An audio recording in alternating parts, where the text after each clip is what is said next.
Vítam vás na stránke autistickécentrum.sk. V tejto časti sa zameriavame na stručný prehľad varovných príznakov poruchy autistického spektra v detskom veku. Tento prehľad je obsahovo pripravený tak, aby vám pomohol lepšie sa zorientovať v prejavoch dieťaťa a zároveň vám poslúžil ako podporná pomôcka pri vyplňaní screeningového dotazníka. Preto v nasledujúcej časti si spoločne prejdeme jednotlivé varovné príznaky a ich stručnú charakteristiku. Prvým výrazným znakom je, že dieťa dobre počuje, no nereaguje na svoje meno. Vo všeobecnosti deti približne okolo 6. až 9. mesiaca života začínajú reagovať na svoje meno. V tomto období už dokážu rozpoznať, že zvuk, ktorý počujú, sa vzťahuje na ne a zvyčajne reagujú otočením hlavy, pohľadom alebo iným zreteľným gestom. U detí diagnostikovaných s autizmom si však okolie až v 4 z 5 prípadov všimne, že toto správanie sa neobjavuje. Druhým charakteristickým znakom je, že dieťa nenapodobňuje správanie ostatných. Neurotypicky sa vyvíjajúce deti začínajú napodobňovať správanie svojho okolia približne od 6. mesiaca života. V tomto období sa objavujú prvé jednoduché formy imitácie, ktoré sa postupne rozvíjajú. Napodobňovanie patrí medzi základné prejavy raného sociálneho vývinu. Dojčatá zvyčajne s radosťou opakujú správanie druhých, napríklad úsmev, tlieskanie či jednoduché vyjadrenia emócií. Tieto formy sa často objavujú pri pozorovaní rodičov, súrodencov alebo detí v okolí. U detí, ktoré majú ťažkosti v rozvoji sociálnych zručností, sa už v najrannejšom období môže prejaviť nedostatok napodobňovania. Bez tejto schopnosti sa deti ťažšie učia od druhých dôležité vzorce správania a majú problém vyjadrovať základné emócie. Tretím častým znakom je, že dieťa zvláštnym spôsobom vyjadruje svoje emócie a zámery. Nie je správne si myslieť, že deti s autizmom nemajú emócie. Majú pocity rovnako ako každý iný, no často zápasia s ich pochopením a identifikáciou. Deti s poruchou autistického spektra ťažšie rozpoznávajú emócie z výrazov tváre či z reči tela. Mnohým z nich sú nejasné bežné sociálne signály, napríklad zdvihnuté obočie, zamračenie alebo pokrčenie pliec. Ťažko sa im darí porozumieť aj vtipu, posmechu či irónii, ktoré sa prejavujú len tónom hlasu. Rozpoznanie hnevu, strachu, odporu či prekvapenia je pre ne často náročné. Preto sa stáva, že aj v dospelosti môžu nesprávne vyhodnocovať situácie a reagovať na ne neprimerane. Autizmus teda prináša ťažkosti nielen vo vyjadrovaní vlastných emócií, ale aj v chápaní pocitov a zámerov druhých. Štvrtým častým znakom je, že dieťa menej zdieľa svoje zážitky s ostatnými. Deti sa deň čo deň podieľajú na objavoch, ktoré sú pre ne vzrušujúce a prinášajú im nové zážitky. V takýchto chvíľach sa prirodzene snažia podeliť o svoje nadšenie. Vyhľadávajú pozornosť rodiča či inej blízkej osoby a ukazujú na predmet alebo zdroj, ktorý ich zaujal. Spoločná pozornosť sa prejavuje v situáciách, keď dieťa pohľadom a gestom naznačí: pozri, všimni si to. Neurotypicky sa vyvíjajúce deti začínajú prvé prejavy spoločnej pozornosti ukazovať približne medzi 9. a 12. mesiacom života.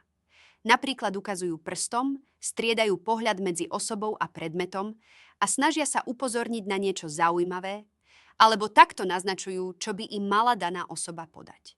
O pol roka neskôr už dieťa cielene vyhľadáva reakciu dospelého, ukazuje hračky alebo prináša predmety, aby sa podelilo o zážitok. Okolo 2 rokov sa spoločná pozornosť stáva súčasťou hry. Dieťa sa zapája do spoločných aktivít a reaguje na pokyny typu pozri alebo ukáž.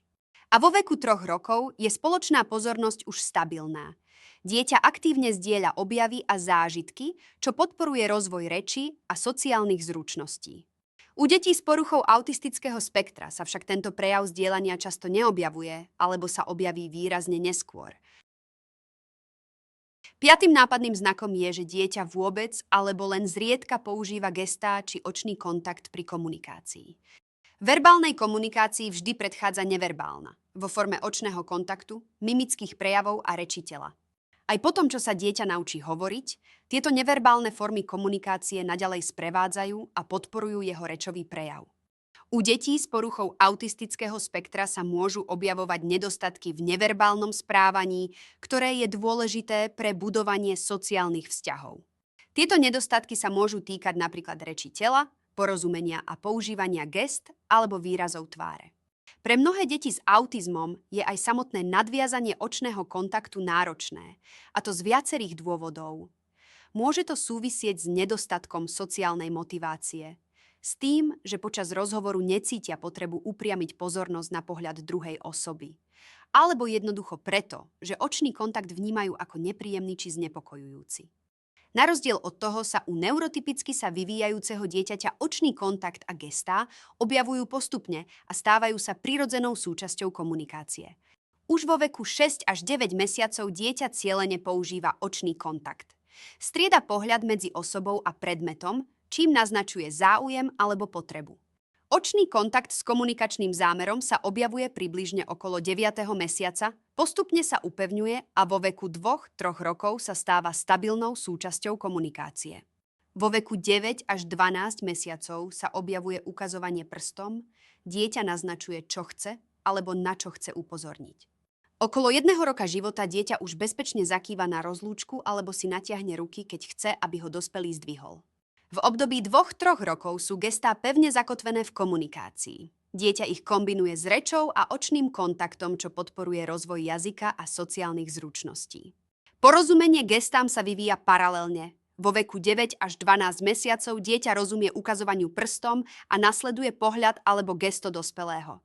O pol roka neskôr chápe jednoduché pokyny sprevádzané gestom daj, poď sem, či gesta súhlasu a zákazu. A vo veku 3 rokov už rozumie širšiemu spektru mimiky, gest a reči tela, vie ich zaradiť do kontextu komunikácie. Nepodceňujte absenciu alebo nedostatočné používanie týchto prejavov. Sú veľmi dôležité, pretože reč tela je prvým jazykom dieťaťa. Predchádza slovám a pripravuje pôdu pre rozvoj reči.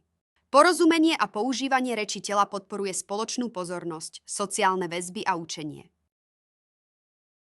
6. nápadným znakom je, že tzv. Predstieraná hra na ako keby, sa u dieťaťa s poruchou autistického spektra objavuje len výnimočne. Približne od 2 rokov sa stáva dôležitou súčasťou dňa neurotypicky sa vyvíjajúceho dieťaťa hra na ako keby. Ide o hru, v ktorej dieťa predstiera, že predmet alebo situácia znamená niečo iné. Začiatky tejto hry možno pozorovať už skôr, ale práve okolo 2 rokov sa začína rozvíjať bohatá, fantazijná hra. Vtedy sa obyčajný predmet môže premeniť na čokoľvek. Napríklad lyžica na lietadlo, hrniec na bubon alebo krabica na domček. U detí s poruchou autistického spektra sa síce objavuje hra s hračkami alebo predmetmi, ale hra ako keby je menej častá alebo úplne chýba. Fantázia zohráva v ich hre oveľa menšiu úlohu, čo môže byť jedným z nápadných znakov odlišného vývinu. 7. nápadným znakom sú opakujúce sa prejavy. Približne vo veku 6 mesiacov sa u dieťaťa objavujú výrazné emócie. Radosť sprevádzaná smiechom či nespokojnosť vyjadrená plačom, ktoré sú často doplnené mávajúcimi alebo lietajúcimi pohybmi rúk. Pri typickom vývine tieto prejavy postupne ustupujú. U detí s poruchou autistického spektra však môžu byť oveľa intenzívnejšie a často pretrvávajú až do dospelosti. Netýkajú sa len motoriky, ale aj manipulácie s hračkami či predmetmi. A dokonca aj rečový prejav môže mať opakujúci sa charakter. 8. nápadným znakom je výrazne obmedzený a úzko zameraný okruh záujmov. Pre okolie dieťaťa s poruchou autistického spektra býva jedným z najnápadnejších prejavov jeho intenzívny až posadnutosť pripomínajúci záujem o určité predmety alebo témy. Deti s autizmom môžu byť mimoriadne fascinované vecami, ktoré sú v detstve bežné. Niektoré sa extrémne sústredia na typické detské témy, ako sú vlaky, dinosaury či autá, pričom ich záujem býva oveľa intenzívnejší než u neurotypických detí. Často sa však objavuje aj fascinácia drobnými, každodennými predmetmi, ktoré iné deti bežne prehliadajú. Medzi najčastejšie patria vrchnáky od fliaš, lyžice alebo príbory, gombíky, mince, kamienky, malé plastové či kovové kúsky, rôzne obaly alebo časti hračiek. Tieto predmety môžu mať pre dieťa špeciálnu hodnotu vďaka tvaru, farbe, zvuku alebo pocitu pri dotyku. Zbieranie je často spojené s potrebou senzorickej stimulácie alebo s pocitom istoty.